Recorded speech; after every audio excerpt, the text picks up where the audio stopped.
1984 का operation blue star Sikh इतिहास और भारतीय राजनीति का बड़ा जख्म। अब 41 साल बाद इस पर फिर से बहस छिड़ गई है। वजह है कांग्रेस के वरिष्ठ नेता और पूर्व गृह मंत्री पी चिदम्बरम का नया बयान।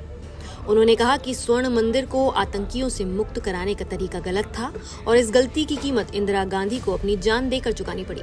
लेकिन उन्होंने ये भी कहा कि ये फैसला सिर्फ इंदिरा गांधी का नहीं था, बल्कि सेना, पुलिस, इंटेलिजेंस और सिविल सर्विस सभी के सामूहिक निर्णय का नतीजा था। अब सवाल ये है कि आखिर चिदम्बरम के इस बयान से विवाद क्यों भड़क गया। दरअसल चिदम्बरम हिमाचल प्रदेश के कसौली में हुए खुशवंत सिंह लिटरेचर फेस्टिवल में पहुंचे थे। एक किताब they will shoot you madam की चर्चा के दौरान उन्होंने कहा, किसी सैन्य अधिकारी का अपमान किए बिना मैं कहना चाहता हूं कि गोल्डन टेम्पल को वापस लेने का तरीका गलत था। कुछ साल बाद हमने बिना सेना भेजे सही तरीका दिखाया। मैं मानता हूं कि इंदिरा गांधी ने उस गलती की कीमत अपनी जान देकर चुकाई, लेकिन ये सिर्फ उनका फैसला नहीं था, बल्कि पूरे सिस्टम का था। उनके इस बयान पर तुरंत राजनीतिक हलचल मच गई। कई लोगों ने कहा कि कांग्रेस नेता फिर से सिखों के जख्मों को कुरेद रहे हैं। वहीं कुछ लोग बोले ये बयान आत्ममंथन की तरह है, क्योंकि इतिहास पर सवाल उठाना लोकतंत्र का हिस्सा है। सोशल मीडिया पर ऑपरेशन ब्लू स्टार फिर ट्रेंड करने लगा। शिरोमणि गुरुद्वारा प्रबंधक कमेटी यानी SGPC ने चिदम्बरम के बयान को अधूरा सच बताया। SGPC के सदस्य गुरचरण सिंह ग्रेवाल ने कहा, इंदिरा गांधी ने अपनी राजनीति बचाने के लिए सिखों पर हमला करवाया। ये एक योजनाबद्ध हमला था। उन्होंने कहा था कि मैंने हिंदुओं को बचाने के लिए सिखों को मारा। ये उनकी मंशा थी।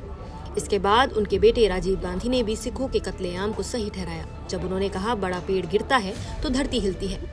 ग्रेवाल ने यह भी कहा कि आज कांग्रेस नेता राहुल गांधी पंजाब के दौरे करते हैं, गोल्डन टेम्पल जाते हैं, लेकिन अपनी पार्टी के उन नेताओं का जिक्र नहीं करते जिन पर 1984 के दंगों में सिखों के खिलाफ हिंसा भड़काने के आरोप हैं। चिदम्बरम ने जब कहा कि इंदिरा गांधी ने इस गलती की कीमत अपनी जान देकर चुकाई, तो उनका इशारा 31 अक्टूबर 1984 की उस घटना की तरफ था जब इंदिरा गांधी की हत्या उनके 2 सिख अंगरक्षकों बेअंत सिंह और सतवंत सिंह ने की थी। ये हमला ऑपरेशन ब्लू स्टार के सिर्फ 5 महीने बाद हुआ था।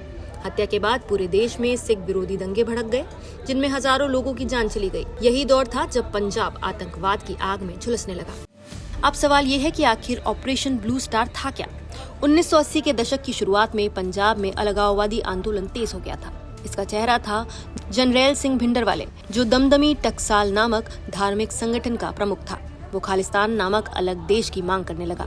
धीरे धीरे उसने और उसके समर्थकों ने अमृतसर के स्वर्ण मंदिर परिसर को अपना ठिकाना बना लिया।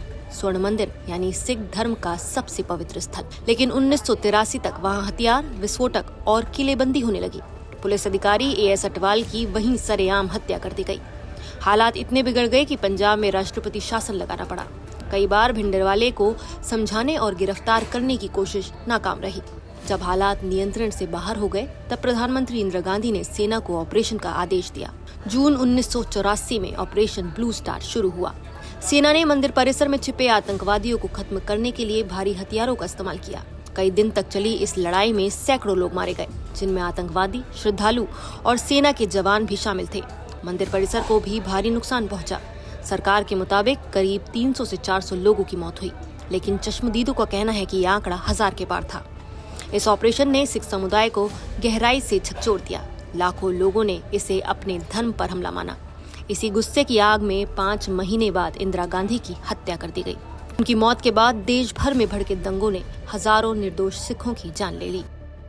आज 41 साल बाद एक बयान ने फिर से वही सवाल जिंदा कर दिया है। क्या ऑपरेशन ब्लू स्टार उस वक्त की जरूरत थी या फिर एक ऐतिहासिक गलती? क्या ये सिर्फ एक नेता का फैसला था या पूरे सिस्टम की असफलता? और क्या भारत उस गलती की कीमत आज तक चुका रहा है? आपको क्या लगता है? अपनी राय हमें कमेंट करके जरूर बताइए। नमस्कार, मैं हूं मानक गुप्ता। अगर आपको हमारा ये वीडियो पसंद आया हो तो इसे लाइक और शेयर जरूर करें। और हाँ, हमें सब्सक्राइब और फॉलो करना ना भूलें, ताकि आप देश और दुनिया की कोई खबर मिस ना करें। तो जुड़े रहिए हमारे साथ और देखते रहिए News 24।